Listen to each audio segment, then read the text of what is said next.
बिजली सप्लाई करने वाले जो इदारे हैं, इनके एक ज़िम्मेदार से मैंने टेलीफोन पर बातचीत की बिजली की बचत के ताल्लुक से। आपको ये इल्म होना चाहिए कि जो टैरिफ रेट कहलाता है जो हमारे यहाँ, कि किन किन टाइमिंग्स के अंदर यूनिट की चार्जेस ज़्यादा हो जाते हैं। पिक टाइम भी आप उसको कह सकते हैं, ऑफ पिक टाइम भी इसको कह सकते हैं। 6 और 10 के दरमियान, यानी शाम 6 से लेकर रात 10 के दरमियान का जो टाइम है, ये ऐसा पीक टाइम है कि जिसमें आपके हमारे यूनिट के जो रेट है वो बढ़ जाते हैं। इस दौरान अगर ज़्यादा यूनिट गिरेगा तो आपका जो बिजली का बिल है वो ज़्यादा आता है। अब करें क्या? नंबर 1 मेरा मशवरा है कि 6 और 10 के दरमियान एसी का इस्तेमाल बिल्कुल ना करें। ये सोने का टाइम भी नहीं है, ऑफिस टाइम भी ख़त्म हो गया ऑलमोस्ट। ये पहला मशवरा। कहीं एसी यूज़ करना है पूरे दिन में भी तो उसको 26 मैक्सिमम टेम्परेचर पर चलाएं। वो आपको मतलब माहौल बना देगा कि आपको गर्मी नहीं होगी। वरना यहाँ तो थोड़ी बहुत ठंडी ले लेंगे, लेकिन जब बिल की गर्मी आएगी ना तो वो पसीने वैसे ही छोड़ा देगी। अच्छा, अब फैमिली को चाहिए कि 6 और 10 के दरमियान मुख्तलिफ कमरों में बैठने के बजाय किसी एक कमरे में बैठ जाएं, किसी एक हॉल में बैठ जाएं। तीसरी एहतियात मैं आपको ये अर्ज़ करूँगा, स्पेशली 6 और 10 के दरमियान आप इस्त्री का इस्तेमाल ना करें। आयरन प्रेस जो कम करते कपड़े इस दौरान ना करें। जब आप इस्त्री का इस्तेमाल करेंगे 6 और 10 के दरमियान, डेफिनेटली ये आपका पावर ज़्यादा लेगा। 6 और 10 के दरमियान माइक्रोवेव का इस्तेमाल ना करें, कोई और ऑल्टरनेट यूज़ कर लें। 6 और 10 के दरमियान माइक्रोवेव का इस्तेमाल ना करें, माइक्रो ओवन का इस्तेमाल ना करें। ये सारी ठीक ठाक ये पावर लेती हैं चीज़ें जब ये चलती हैं। तो एक और मशवरा मैं आपको दूंगा। फॉर एग्जांपल, आपके घर में बिजली चली गई, इस वक्त कोई आपके पास अरेंजमेंट नहीं है, ना आपके पास जनरेटर है और कोई यूपीएस है जिससे आपका फ्रिज और डिफ्रीजर चल सके।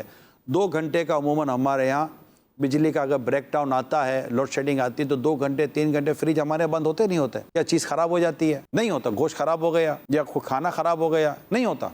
अगर आप 6 और 10 के दरमियान अपना डीप फ्रीजर और फ्रिज बंद कर दें घंटे के लिए, 2 घंटे के लिए, 3 घंटे के लिए, तो अब ये इतनी देर तक आपके ये जो यूनिट है ना ये कम गिरेंगे। अच्छा, हम चार्जर लगा कर ही रखते हैं और लाइट जल रही होती है, ये निकाल दें सॉकेट से। पंखों का कम इस्तेमाल, लाइटें भी कम जलेंगी। अच्छा, ज़रूरी नहीं है कि ऐसे टाइम पर ही पानी की मोटर चलानी, तो पानी की मोटर अगर चलानी है तो उसके लिए ज़रूरी नहीं है कि आप शाम को मोटर चलाएं। 6 से 10 मोटर ना चलाएं आप, इसके अलावा किसी और टाइम में मोटर चलाएं। कि ये वो चीज़ें जिस पर आप गौर कर सकते हैं कि आपकी बिजली की बिल में काफ़ी कमी आएगी। पीक टाइम के हवाले से एक बात का ध्यान रखने का मैं मशवरा दूंगा कि मीटर में जो घड़ी है इसको चेक कर लें कि इसमें टाइम सही शो कर रहा है या नहीं। अगर घड़ी का वक्त सही नहीं होगा तो पीक टाइम के अलावा में भी जो पीक टाइम वाले चार्जेस हैं वो लग जाएंगे ना। तो इसके लिए इलेक्ट्रिक कंपनी को कंप्लेन करवा कर टाइम सही करवा लें।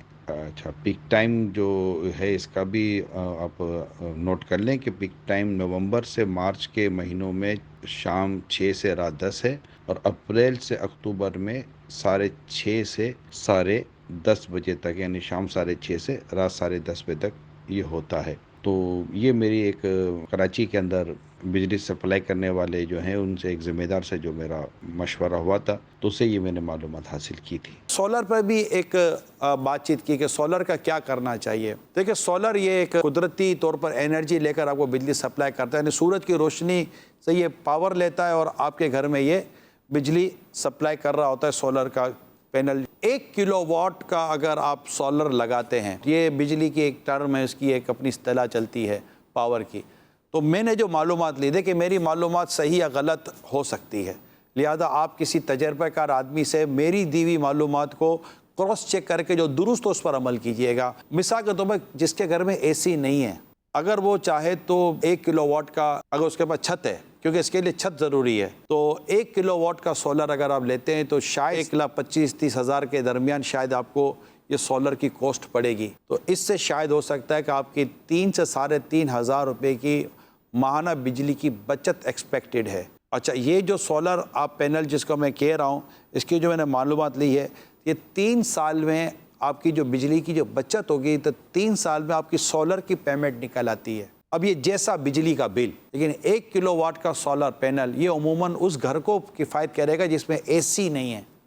अगर एक एसी भी अगर आपके घर में लगा हुआ एयर कंडीशन तो शायद आपको 3 से 4 किलोवाट का एक सोलर पैनल लगाना पड़ेगा, जिसकी कॉस्ट शायद 4 से 5 लाख रुपए की पड़ेगी।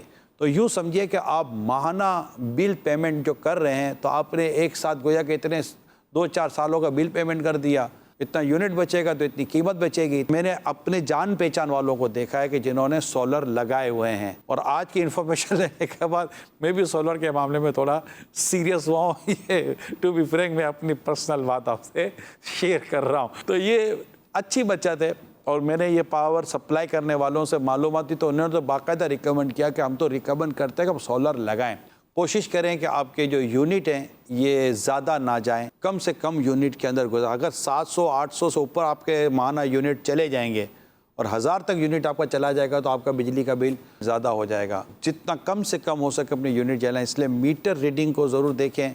अगर गौर करेंगे तो इंशाल्लाह उम्मीद है कि आपको अपने बजट को मेंटेन करके, उसको मैनेज करके आप अपनी इस मौजूदा आमदनी में इस तरह घर चला सकते हैं कि आप इंशाल्लाह पुरसुकून रहें।